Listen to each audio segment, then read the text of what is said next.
All right. Well, my name is Charles Turner. I'm a plumber in Tyler, Texas for a pretty small company. I guess small as compared. And today we're going to be doing the repair of a cast iron toilet flange. I've already removed the old flange and put the new flange down here. It's not attached to anything yet. We're going to make sure that this stays secure. And you'll notice that it's 2020. The days of pouring lead and doing lead wipes and that sort of thing are basically gone. The reason I choose to do it this way is because although they make a plastic repair flange for cast iron, personally I'm not a big fan. I don't trust them. I think they're kind of brittle, and maybe that's just me, but I really like doing it this way because these lasted for 40 to 50 years before they began to fail on toilets, and I imagine they'll last about that long again. Whereas a plastic repair flange, I'm replacing flanges installed just a couple of years ago that were plastic with a steel ring or all the way plastic just because people are so rough on them. So the first thing we got to do is we got to pack these things full of oakum. This is what we call the yarning iron. It's really long. You take your oakum strands, which used to be horsehair and thread oil. Now it's just a kind of a twine covered in a, I might still be thread and oil, I'm not 100% sure. What you want to do, this is a low flange. So usually flanges are about 2 inches deep. This one is 4 inches deep because I had to raise it up. The original flange was below the floor level because the floor in this building has been redone. And in the new construction setting, when you set your toilet flanges, you want your toilet flanges to be flush with finished floor. And when I say flush, I don't mean the top of the flange flush, I mean the bottom of the flange. Flush with the finished floor, so you have about a 1/4 inch sticking up above finished floor. And the reason you want that is so that your toilet wax makes an actually decent seal with the flange. If you leave your flange below finished floor, like this one was before I came in, you can cause leaks. People try to fix that by either getting a really thick bowl wax or they try to double up their waxes. And although that can work in some situations, if you have the chance to do it properly, you should always do it properly. So you just pack this in there by hand at first, and then I like to use a ball peen hammer and just tap it in all the way around, make sure it's pretty in there. And the reason we do this is when you pour a lead joint, your joint is actually made by this oakum. This is your watertight seal. All the lead does is create a compression joint between the cast iron flange and the cast iron pipe, and it protects the oakum and allows it to continue to make a fully packed seal. So it's perpetually packed. Otherwise, you know, if we just pack this down, it'd probably work for a little bit, but the flange would move around and it just wouldn't seal for a very long time. So we want to pack this down as much as we can. And the rule here is you want to have anywhere between 3/4 of an inch to 1 inch, oh, there's a roach, 3/4 of an inch to 1 inch to pour your lead. And we'll show that here in just a second. So right now, we're just pouring our lead joint, or excuse me, packing our oakum. All right, so you can't really see it, but there is about 1 inch for me to pour my lead through. So over here, see this, that's really close. Over here, I've got my lead in this ladle here, and what we're gonna do with that is I'm gonna take my torch and I'm gonna melt that. Back in the old days, when you did lead all the time, you had a big pot and you put your little pieces of lead that came in ingots, little 5-pound ingots like this one, and you put these in that pot and they would melt all the time, and you just take your ladle and scoop it out and go as you go. But now, since I only do 1 or 2 of these, maybe a month, I like to collect old lead joints like this one. This came out of a 2-inch hub. I'm gonna melt that one down and it's gonna fill this ladle, and I'll probably get some more. I got some more lead here, and I'll fill that in there, and I gotta have enough to be able to do this full 4-inch joint. But before we do any of that, I wanna check, make sure that that's level this direction, it's level this direction, and I'm gonna check my bolts to make sure that they are 15 1/4 from that wall. Now, I realize rough end toilet is supposed to be 12.5 inches, but this particular toilet is a bit longer, and the customer requested it that it be this far away from the wall. So although code is code, the customer request and during a remodel supersedes that. So we're going to begin melting this lead. It's going to get kind of loud. I'll probably fix the audio later.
once that's been done, you want to get that, oop, there you go. You want to get that poured really quick. All right, and when you pour, you want a continuous pour, and you want to pour very quickly. You don't want to have any delay.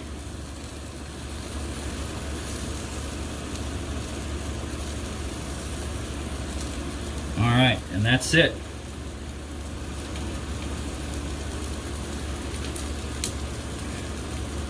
And that's it. Now you saw me kind of stirring one of my caulking irons around in there. The reason for that is because old lead, especially the stuff you pull out of a flange, has got tons of impurities on it. It's still got old oakum stuck to it. Back in the day, they used to use an asbestos yarn to go around it, and so that was kind of burning, and I was breathing it in, and it's really good for you. So at this point, the next thing you can do, I use 3 different kinds of irons on a joint like this. I have a straight iron. This goes around for the center. I have an inside iron. This iron is tapered, where when I hit it, it forces the lead inwards towards the pipe. And I have an outside iron that's tapered, and it forces the lead towards the flange. And once I go through all these 3, I'll be pushing the lead down to where it spreads out, and it holds the flange to the pipe, and it holds it really still. So I'll start with this one. You just work your way around in the center, poking it down a little bit at a time.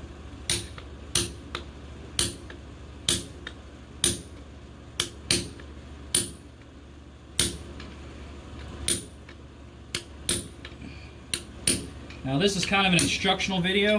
The reason I'm doing this is when I first started in plumbing, I worked for a company, a really big company, and we did a lot of work at a local hospital, and their health requirements require that you use cast iron because PVC, when burned, is a pretty bad fire hazard and it's toxic to breathe. So when you replace the flange in the hospital, you had to do it this way. And I didn't learn how to do this there. Only a couple of the guys at that company did this kind of work at the hospital. But they talked about pouring a lead flange like it was some kind of great mystical power that you would learn only after you had reached your 100th year of plumbing and you had sacrificed your first pipe wrench to the plumbing gods, so on and so forth. Anyway, it's really not that bad. I learned how to do this from an old plumber that I met in my hometown. He's currently retired, but he taught me how to do this and gave me some of his tools, and I've amassed more tools over the time.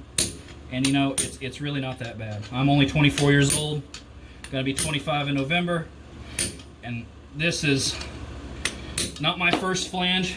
I've probably done close to 100 lead joints in my time as a plumber. And now, to be fair, they were all at the same job, but you know, it's something good to know how to do. It's another option for the customer sometimes. Instead of having to bust up their whole floor and replacing everything, it's good to be able to say, hey, you know what? I can just pour that back, and I don't have to jackhammer up your floor like that other company does. And they'll be real happy with you, and you can charge accordingly, because unfortunately cast iron is not a cheap material, but it is a strong material, and it lasts a long time.